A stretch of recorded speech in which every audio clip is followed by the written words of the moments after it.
Okay, week 5. This week we are looking at polished gems. And I've got a few here to show you and to have a good look at. So they're all really round, smooth gems. They're all different shapes.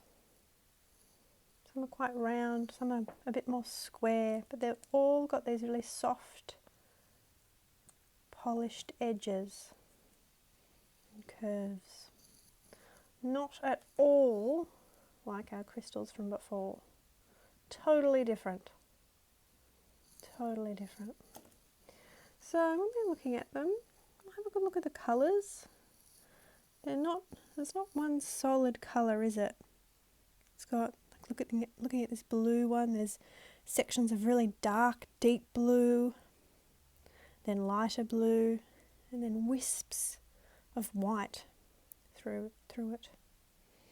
Other ones like these two are kind of a little bit more see-through, and it kind of looks like cracks with deep colour in them and little flecks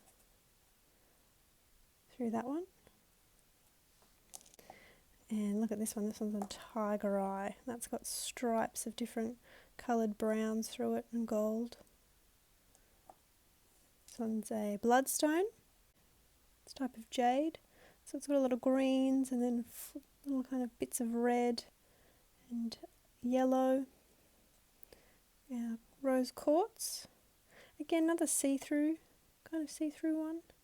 You can see the pink and then the kind of cloudy sections of white.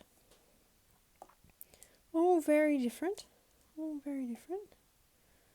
So this week we are going to be drawing some gems, some round polished gems. We're thinking about the colours that form in gems, and also to create them, make them look 3D, we're definitely going to be thinking about the light source and how the light reflects off these gems. So this week we are using our watercolour book, and I would like you to turn to a new fresh page. I'd like you to notice that some of the pages in your watercolour book are bumpy. This is great for watercolour. And some of the other pages at the back of the watercolour, and they're quite smooth. So for this exercise this week, I would like you to please find a smooth page if you can to do your work on, because we're using our watercolour book, but we are using pencils today instead of watercolour, so that'll be great on this smooth surface. So find a smooth page for this one. Okay, so we're going to need 3 different shades of one colour. Could be blue, could be red, could be orange. I have used purple. I've got 3 different shades of purple. So with my darkest purple, I've drawn a circle or a oval. Does not have to be perfect, just roundabout. And I have started to draw and colour in all around the outside of my circle, pressing kind of just about a medium, not too hard, not too soft, all the way around the outside, leaving the centre, or a bit of the centre, white. After I've got a fair amount of colour and I've worked out where my white section is going to be, I have then gone over the top of that, pressing a little bit harder around the outside, because I want the outside of my gem to be really quite dark. So I'm going to press really hard on the outside of the gem, and then medium on the inside, and then lighter still, getting right into that centre. After I have done that, I'm going to go in with my 3rd colour, blending that in with that first colour. So this is my medium purple, and I'm going to go over the top of everything I've just done, which will kind of blend the two colours together and make it look really interesting. Again, I'm pressing really hard on the outside and a lot lighter on the inside, and then lighter still to get into that centre. Now I've come in with my really, really light purple, And I'm again going to go over the top of everything I've just done. So that's kind of blending everything together really nicely. So once you have gone over the whole gem with your lightest colour, you will then find your darkest colour and put some really harsh lines through the centre and around a bit, pressing really hard with these lines all over it. This is kind of going to be like the cracks that we saw in that gem from before. After you've put those lines over the top of it, you're going to grab a white, and this is going to blend everything together and kind of make it look like those harsh lines are sitting underneath the gem and inside the gem. This kind of gives it a special layer that puts those little harsh lines underneath and inside the gem. So you're going to go over everything you have just done, the whole entire gem.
When we're looking at our gems, you can tell that they're really shiny and smooth.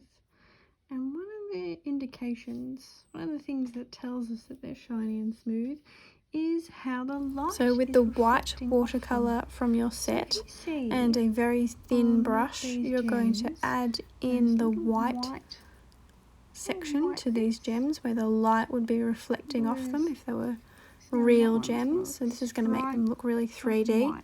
I like to kind of do it at the top and the bottom of each gem. So that kind of a bit of a broken line. You're really not going to go wrong. He's telling us. After you've done that, you can take your fine liner or a black marker and go around the outside of each gem. This will help make the gem look really finished and kind of set, like it's been set into something. So having a little look at for a bonus, you might like to add in some little pattern around your gem, like it's part of a brooch or something that's going to be set onto a sword or a shield. Just adding a little pattern around it. These are called Zen gems, like the Zen tangles that you did with Amanda. for your orbs. Got the same These light are Zen source, gems, so they've just got but a you can see gem in that the those centre and then pattern white Zentangle bits patterns all around. are all in different So there we have different it. There spots are and our different shapes. beautiful gems. Because none of the gems are the same kind of shape. Can't wait to see what you do. Some are a lot flatter and have round ridges.